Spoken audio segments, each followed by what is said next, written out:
Vous avez sous les yeux la carte de la France après l'armistice.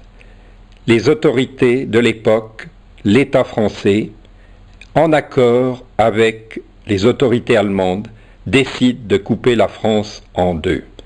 Vous avez ici en jaune clair la zone dite libre et en ocre plus foncé la zone occupée.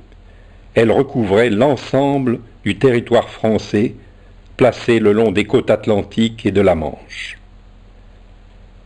La partie extrême sud-est, à l'est du Rhône, était placée le long de la frontière italienne sous le contrôle de l'armée italienne. En effet, l'Italie était entrée en guerre également contre la France. C'est en 1943 que les autorités allemandes décident d'occuper la totalité de la France. Ils n'étaient pas sûrs des contrôles assurés par l'Italie. René Villain, jeune caporal parachutiste, âgé de 21 ans, natif de Châteauroux, il avait fait les campagnes du Levant, d'Algérie, puis était descendu en parachute en Bretagne. Il était venu dans la région se joindre à ceux dits les maquisards pour participer à la libération. Parmi ces maquisards se trouvait Paul Lisiac, étudiant camouflé chez M. Pétraud, fermier à Champeaux. Fils du commandant Lisiac, fusillé au camp de Souges sur dénonciation d'un de ses camarades.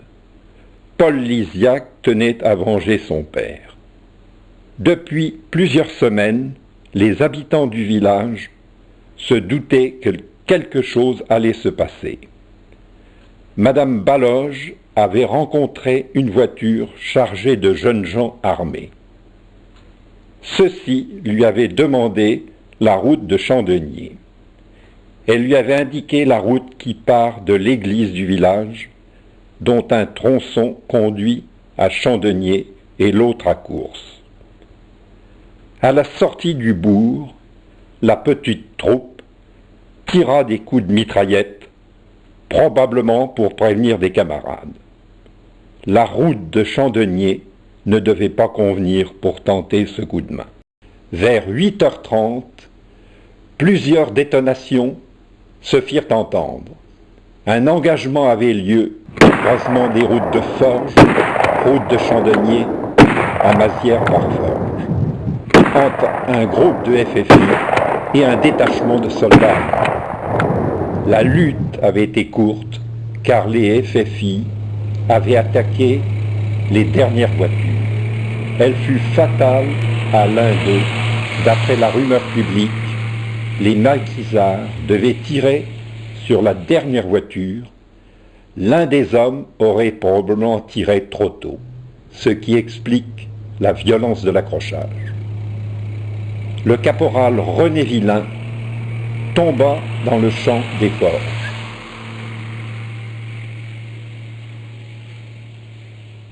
Deux des camarades du caporal et le fermier de Forges, M. Fazillot, ramenèrent le corps recouvert de la couverture du soldat dans une voiture à cheval.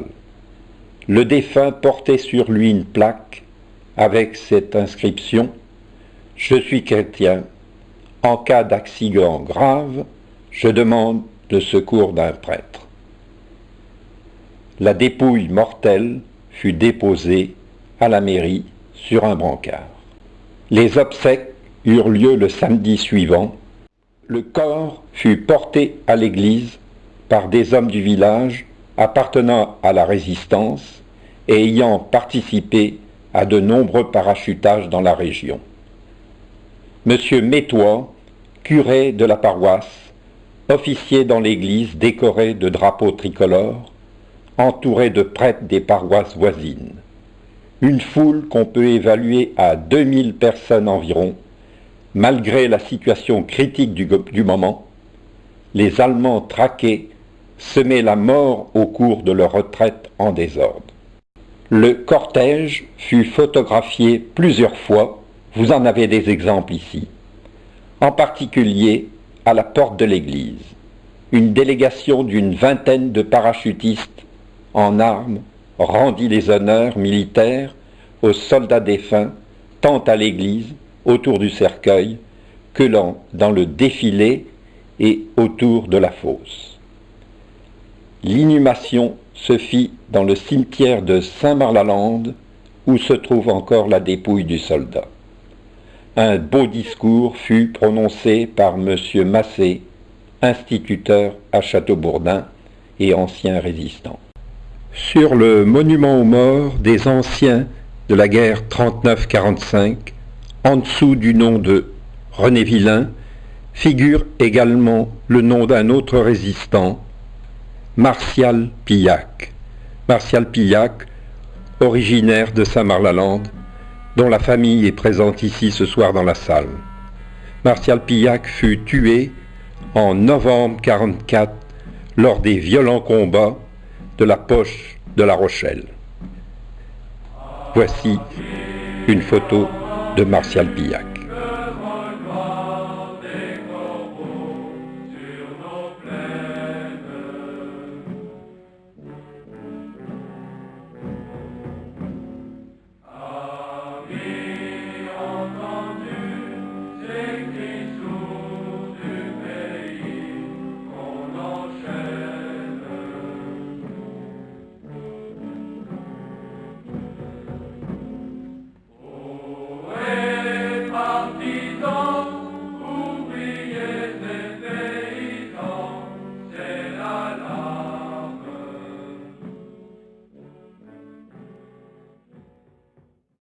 Vous avez ici, sur ce document ancien, la ferme de Forges en 1900. Mais au moment de la guerre, en 1940-1945, l'esthétique de la ferme de Forges avait peu changé.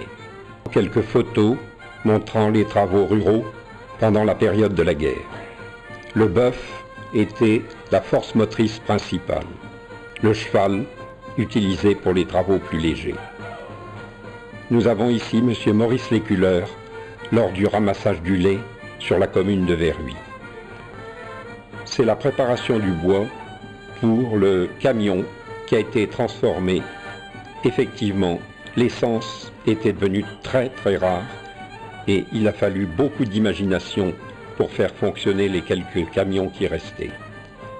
Voici maintenant le camion U23 qui appartenait à M. Maurice Léculeur, toujours présent à Mazières. Ce camion U23 était aussi un camion célèbre puisqu'il équipait l'armée française. Nous avons maintenant le tracteur réalisé par Henri Guérin, garagiste à Mazières, tracteur de M.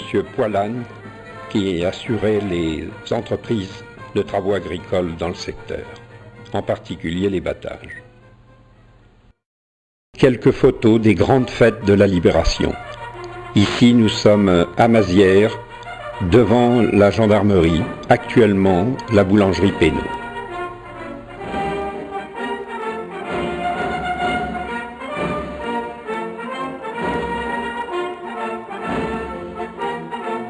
C'est le discours de M. Massé pour la Libération, à Saint-Pardoux, au pied du monument aux morts.